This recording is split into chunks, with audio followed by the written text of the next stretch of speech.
I thought I knew everything about the man I loved, until his phone lit up one quiet evening with a message that started with the word, wife. I loved Billy. I really did. We lived together for 3 years. Our apartment was small but cozy. I worked as a graphic designer. Billy worked in sales. He traveled often for work, but he always came home to me. Billy was perfect. He bought me flowers every Friday. He cooked dinner on weekends. He said I was beautiful every morning. I felt lucky. My friends said I was lucky too. One Friday evening, Billy came home late. He smiled and kissed my cheek. He gave me red roses. Sorry I'm late, he said. The meeting was long. I smiled back. I put the roses in water. We ate pasta together. We watched a movie. Everything felt normal. Everything felt good. But sometimes, small things felt strange. Billy never posted photos of us online. I don't like social media, he said. I understood. Many people don't like it. He talked about work a lot, but he never talked about his family. They live far away, he said. We're not close. I didn't ask more questions. I wanted to trust him. Sometimes his phone rang at night. He always left the room. He talked quietly in the kitchen. Just work stuff, he said. I believed him. Or maybe I wanted to believe him. One Saturday, we went shopping. Billy bought me a scarf. It was blue and soft. Do you like it? He asked. I nodded, but the scarf felt generic. It wasn't really my style. Billy usually knew what I liked. This time felt different. I pushed the thought away. That evening, we had dinner at a nice restaurant. Billy ordered wine. He held my hand across the table. You make me happy, he said. I smiled. I felt warm inside. But then his phone buzzed. He looked at the screen. His face changed for a second. Just a second. Then he smiled again. Nothing important, he said. He put the phone away. Later that night, I lay in bed. Billy was asleep next to me. I looked at the ceiling. I thought about the phone call. I thought about the scarf. I thought about his family. Small pieces that didn't fit, but I loved him. Love means trust, right? I closed my eyes. I told myself everything was fine. I wanted everything to be fine. But deep down, something whispered. Something felt wrong. I just didn't know what yet. Tuesday night was quiet. Billy took a shower after dinner. I sat on the sofa. I read a book. The apartment was peaceful. I heard water running in the bathroom. I felt relaxed and calm. Then I heard a sound, a buzz. I looked up. Billy's phone sat on the coffee table. The screen glowed bright. A message appeared on the screen. I saw the name at the top. It said wife. My heart stopped. I stared at the screen. The message said, don't forget dinner tomorrow night. I blinked. I read it again. Wife. The word didn't make sense. My hands started to shake. Maybe it was a mistake. Maybe it was an old contact. Maybe it was a joke. I tried to think of reasons. Any reason. But my chest felt tight. My mind raced fast. I picked up the phone. My fingers felt cold. The phone was unlocked. Billy always trusted me. He gave me his passcode months ago. He said he had nothing to hide. Now I held his phone. Now I needed to know. I opened the message. I saw more texts above it. Many messages. Days and days of messages. I scrolled up slowly. My hands shook harder. The kids want pizza tonight, one message said. Another message said, I love you. Drive safe. Another said, can you pick up Christine from school? Christine. A child. His child. I kept reading. I couldn't stop. See you at home, one message said. Don't work too late, another said. The messages were normal, simple, daily, like my messages to Billy, like any wife's messages to her husband, because she was his wife. She was really his wife. I felt sick. My stomach hurt. I sat down hard. The phone almost fell from my hands. I caught it. I read more messages. There were photos, too. I opened one. A family photo. Billy stood with a woman. 2 small children stood in front. A boy and a girl. Everyone smiled. They looked happy. Like a real family. The water stopped running. The shower was over. Billy would come out soon. I put the phone down fast. I put it exactly where it was. My heart beat so loud. I thought Billy could hear it. I went to the kitchen. I stood by the sink. I gripped the counter. My legs felt weak. I heard the bathroom door open. Billy walked out. He wore his blue pajamas. His hair was wet. He smiled at me. "Hey, you okay?" he asked. His voice sounded normal, casual, like nothing was wrong, like his phone didn't just destroy my world. I nodded. I couldn't speak. My throat felt closed, just tired. I finally said. My voice sounded strange, too high, too tight. Billy came closer. He kissed my forehead. "Go to bed early," he said. "I'll clean up." He was kind. He was caring, just like always, just like the perfect boyfriend. But he wasn't just my boyfriend. He was someone's husband, someone's father. I went to the bedroom. I closed the door. I sat on the bed. I stared at the wall. Everything I knew was a lie. Everything I believed was fake. 3 years. 3 years of my life. 3 years of loving someone who belonged to someone else. I couldn't sleep. I lay in bed. Billy lay next to me. He breathed softly. He looked peaceful. I wanted to scream. I wanted to cry, but I stayed quiet. I waited for morning. Morning came slowly. Billy woke up. He smiled at me. That smile made me angry now. "Good morning, beautiful," he said. Those words felt like knives. I sat up. I looked at him. "I saw the message," I said. My voice was flat, cold. Billy's smile disappeared. "What message?" he asked, but his eyes changed. He knew. "The message from your wife," I said. I watched his face. It turned white. His mouth opened. No words came out. "Kinda, I can explain," he finally said. He sat up fast. He reached for my hand. I pulled away. "Explain what?" I asked. "Explain your wife? Explain your children? Explain 3 years of lies?" Billy's hands shook. "It's complicated," he said. "We're separated. We just live together still. For the kids, I was going to tell you. I swear." I laughed, but it wasn't a real laugh. It was bitter, hard. "When? After another 3 years? After you married me too?" "I love you," Billy said. His voice broke. "I really love you. She and we're not really together. Not like you and me. We're just roommates now.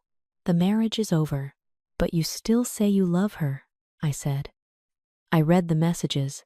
She calls you honey. You call her sweetheart. You pick up your daughter from school. You have family dinners. That's not a roommate. That's a husband. Billy stood up. He ran his hands through his hair. "I stayed for Christine and Max," he said. "Kids need their father. I wanted to leave, but I couldn't hurt them. You have to understand." "No," I said. I stood up too. "I don't have to understand anything. You lied to me.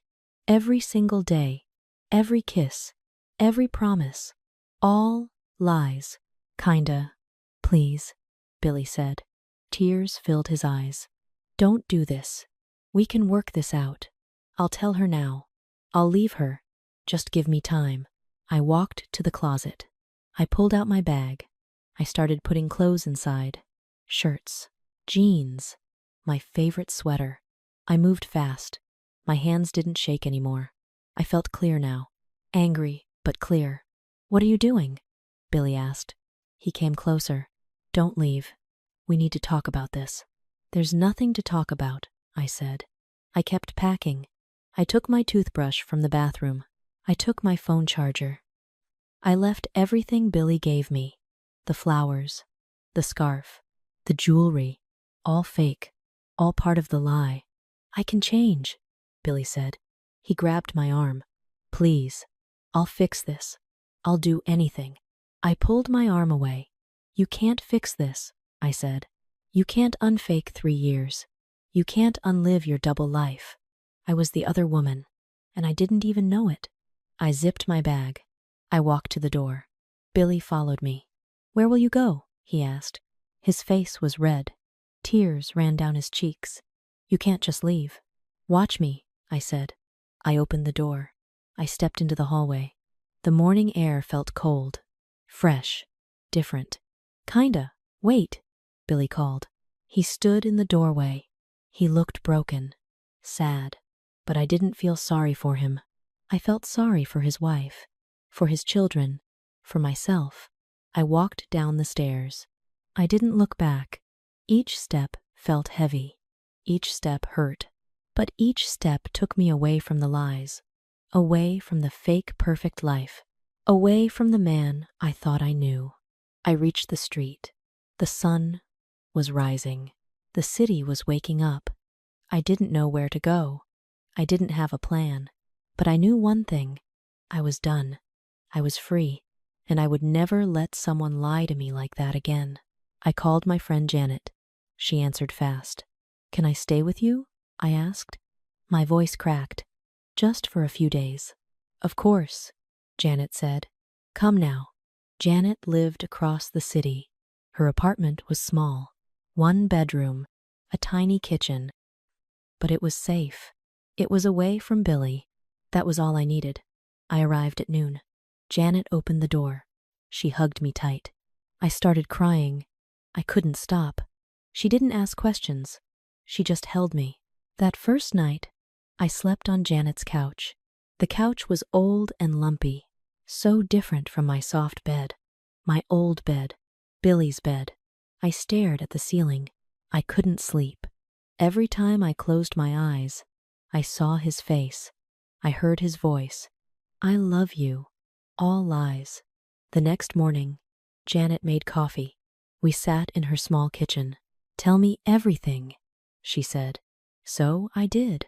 I told her about the message, about the wife, about the children, about 3 years of lies. Janet listened. She didn't interrupt. When I finished, she took my hand.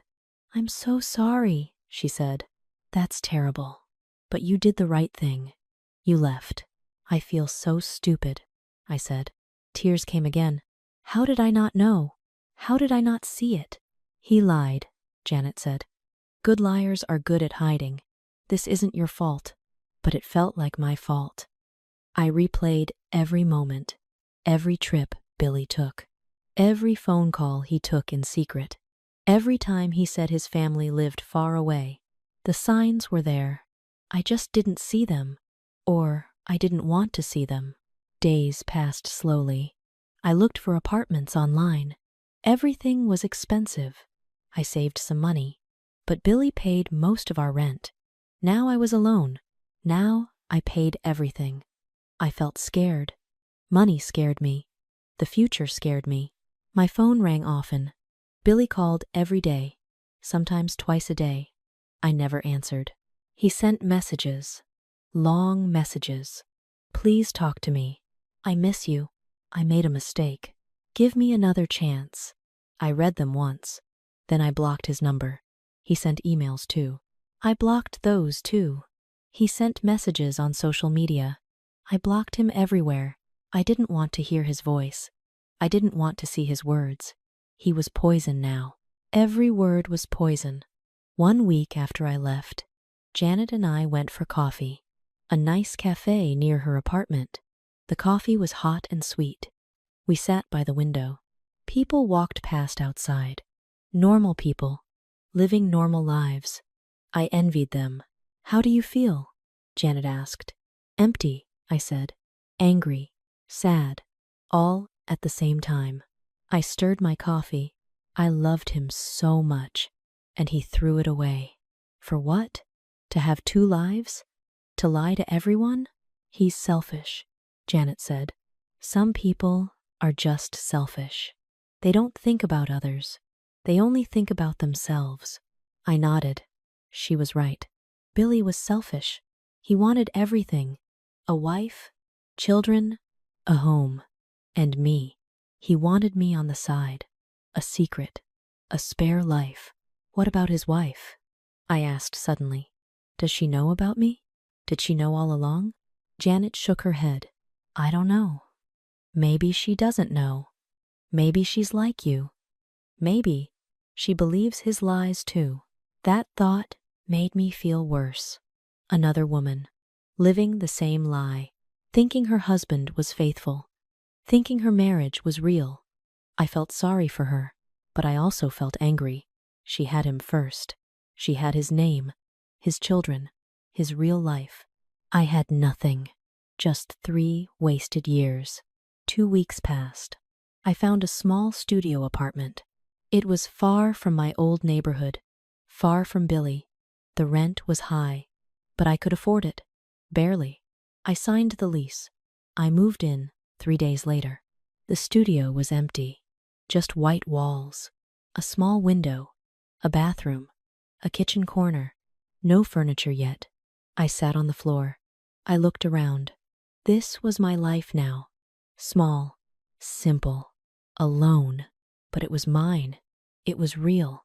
No lies, no secrets, no double life. Just me. Starting over. Building something new. Something true. Janet helped me buy a bed, a table, 2 chairs. Basic things. Cheap things. We put them together. We laughed when the table legs didn't fit right. It felt good to laugh. I hadn't laughed in weeks. That night, I lay in my new bed. My own bed. The apartment was quiet. Too quiet. I missed the sounds of someone else. I missed feeling safe. I missed love. But I didn't miss Billy. Not anymore. I missed the idea of him. The fake version. The version I created in my head. The real Billy was a stranger. A liar. A cheat. And I was better off without him. Weeks turned into months. My studio apartment became home. I bought a small plant. I put it on the windowsill. I watered it every morning. Watching it grow made me happy. Simple things made me happy now. I created new routines. I woke up early. I made coffee. I sat by the window. I watched the street below. People walked dogs. Children went to school. Life moved forward. My life moved forward too. One Saturday, I cleaned my apartment.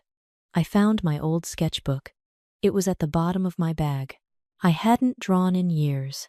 When I lived with Billy, I was always too busy, too tired. He wanted to go out. He wanted my attention. I forgot about drawing. I opened the sketchbook. I saw my old drawings. A tree, a coffee cup, a sleeping cat. They were simple, but they were mine. I picked up a pencil. I started drawing again. Just lines at first, then shapes, then a face. Drawing felt good. It felt like breathing. I drew every evening after work. I drew my plant, my window, the street outside. Drawing helped me think. It helped me feel calm. It gave me something that was only mine. Janet visited often. One day, she brought news. There's a community art class, she said, every Tuesday night, at the library. It's free. You should go. I felt nervous. I don't know, I said. I'm not very good. You don't need to be good, Janet said. You just need to enjoy it. So I went. The library was old and warm. 10 people sat in a circle, all ages, all levels. The teacher was kind. Her name was Ruth. She had gray hair and gentle eyes. Welcome, Ruth said to me. Find a seat. Draw whatever you want. I sat down. I drew a flower. The woman next to me smiled. That's beautiful, she said. Her name was Jen. She was a nurse. She loved painting. We talked after class. We got tea together. We became friends. Every Tuesday, I went to class. I met more people. Logan was a retired teacher. Lisa worked in a bakery. Marco was a student. We were all different, but we all loved art. We all needed this space, this quiet, creative space. I started walking more too. Every Sunday morning, I walked in the park. The park was big and green. Trees lined the paths. Birds sang in the branches. I walked slowly. I noticed everything. The color of leaves, the sound of wind, the smell of rain. These walks cleared my mind. I thought about my life, my past, my future. I thought about Billy less now. When I did think about him, I felt different. Not sad, not angry, just disappointed. I saw the red flags clearly now. His phone calls in secret, his vague stories, his lack of photos, his missing family. I ignored them before. I wanted to believe in us. I wanted the perfect relationship. But perfect isn't real. Honest is real. One day at work, my boss called me. "Kinda, come to my office," she said. I felt nervous, but she smiled. "You did amazing work on the Miller project," she said. "I'm giving you a promotion and a raise." I couldn't believe it. "Really?" I asked. "Really," she said. "You earned it." I walked out of her office. I felt proud. This was mine. My work, my success. Nobody gave it to me. I earned it myself. That night, I called Janet. "I got promoted," I said. "That's wonderful," Janet shouted. "We need to celebrate." We went to dinner, a small restaurant. Nothing fancy. We ordered pasta and wine. We talked and laughed. I laughed so hard my stomach hurt. It was the first real laugh in months. It felt amazing. "You seem different," Janet said. "Happier, lighter." "I feel different," I said. "I feel like myself again. Actually, I feel like a new version of myself, a better version." Janet raised her glass. "To new beginnings," she said. "To new beginnings," I repeated. We clinked glasses. At home that night, I sat on my bed. I looked around my small apartment. My plant grew tall now. My drawings covered one wall. My bookshelf held new books. Everything was simple. Everything was mine. I thought about my life with Billy, the big apartment, the expensive dinners, the fancy gifts. They seemed empty now. They were beautiful on the outside, but hollow inside, like our relationship, pretty but fake. Now I had less, but I had more too. I had truth. I had freedom. I had myself. I knew who I was now. I knew what I wanted. I wanted honesty. I wanted real connections. I wanted simple joys. I wanted peace. I picked up my sketchbook. I drew a woman. She stood alone, but she stood tall. She looked strong. She looked free. I drew myself. 3 months after I left Billy, I felt something change. I woke up one morning. I made coffee. I watered my plant. And I realized something. I felt happy, really happy. Not because of someone else. Not because of gifts or dates or compliments. Just happy. Happy with me. Happy with my life. Happy with my choices. I was alone, but I wasn't lonely. I had friends. I had work. I had art. I had routines and rituals and small daily joys. I had plans and dreams and possibilities. I had a future, a real future, one I built myself. The woman in the mirror looked different now, stronger, calmer, more honest. She knew her worth. She knew what she deserved. She would never settle for less again. I opened my window. Fresh air came in. The morning was bright and clear. Somewhere in the city, Billy lived his double life. Somewhere, his wife didn't know the truth. But that wasn't my problem anymore. That wasn't my life. My life was here, in this small studio, with my plant and my drawings and my simple joys. My life was mine. Finally, completely mine. And that was enough. More than enough. It was everything. 6 months passed. I lived my quiet life. I worked. I drew. I walked. I spent time with friends. I felt content. One Saturday, I went to the grocery store. The store was busy. People filled the aisles. I picked up milk and bread. I walked toward the checkout. Then I saw him. Billy stood near the fruit section. He wasn't alone. A woman stood next to him. She had dark hair and kind eyes. 2 children ran around them, a boy and a girl, Christine and Max, his family. His real family. My heart jumped, just for a second. Then it calmed down. I stood still. I watched them from a distance. Billy picked up apples. The woman laughed at something he said. The little girl pulled his hand. "Daddy, can we get cookies?" she asked. Billy smiled. He looked at his wife. She nodded. They looked normal, happy, like any family. I felt something, but not what I expected. Not anger, not sadness, just nothing. Empty space where pain used to be. I looked at Billy. He was a stranger now. Someone I used to know. Someone who hurt me. But that hurt was old. It didn't burn anymore. The woman deserved to know the truth. The children deserved an honest father. But that wasn't my choice to make. That was their story now, not mine. Billy turned slightly. I moved back. I didn't want him to see me. Not because I was scared. Not because I still cared. I just didn't want the conversation. I didn't need it. I had nothing to say to him. I walked to a different checkout line. I paid for my groceries. I left the store quickly. Outside, the sun was bright.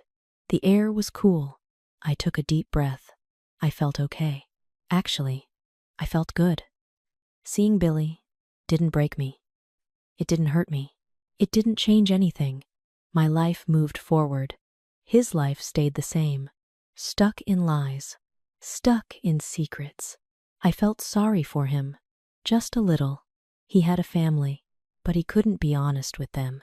He had love, but he threw it away.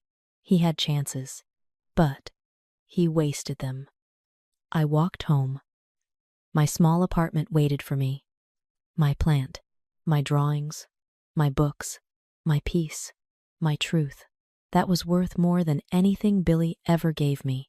I was free, and he was still trapped. That said everything. 1 year after I left Billy, my life looked completely different. My studio apartment felt like home now. I added more plants. I hung my drawings on every wall. I bought a comfortable chair, a soft rug, small things that made me happy. My art grew too. I drew every day now. People at class noticed. "Your work is beautiful," Ruth said one evening. "You should sell these." "Sell them?" I asked. The idea seemed impossible. "Why not?" Ruth said. "People love original art. Start small. An online shop maybe." I thought about it for days. Then I did it. I created a small online shop. I posted my drawings, flowers, birds, city scenes, simple things, real things. The first week, nothing happened. The second week, I sold 1 drawing, then 2, then 5. People liked my work. They paid for my work. It felt amazing. I still worked my regular job, but art became something more now. Not just a hobby, a purpose, something I created, something I shared with the world. My friendships grew stronger too. Janet and I met every week. Jen from art class became close. We went to museums together. We cooked dinner together. We talked about everything. Real conversations, honest conversations. No secrets, no lies. One Tuesday, a new person joined art class. His name was Aaron. He was quiet and kind. He drew landscapes, mountains and rivers and trees. His work was detailed and careful. After class, we talked. "I just moved here," Aaron said. "For work. I don't know many people yet. This city takes time," I said. "But it's worth it." We got coffee after the next class. Then the class after that. Aaron was easy to talk to. He listened. He asked questions. He told me about his life, his job, his family. Everything was open, clear, honest. I didn't know where this would go. Maybe friendship, maybe something more, maybe nothing. But I wasn't scared. I wasn't rushing. This time I would be careful. This time I would ask questions. This time I would trust my instincts.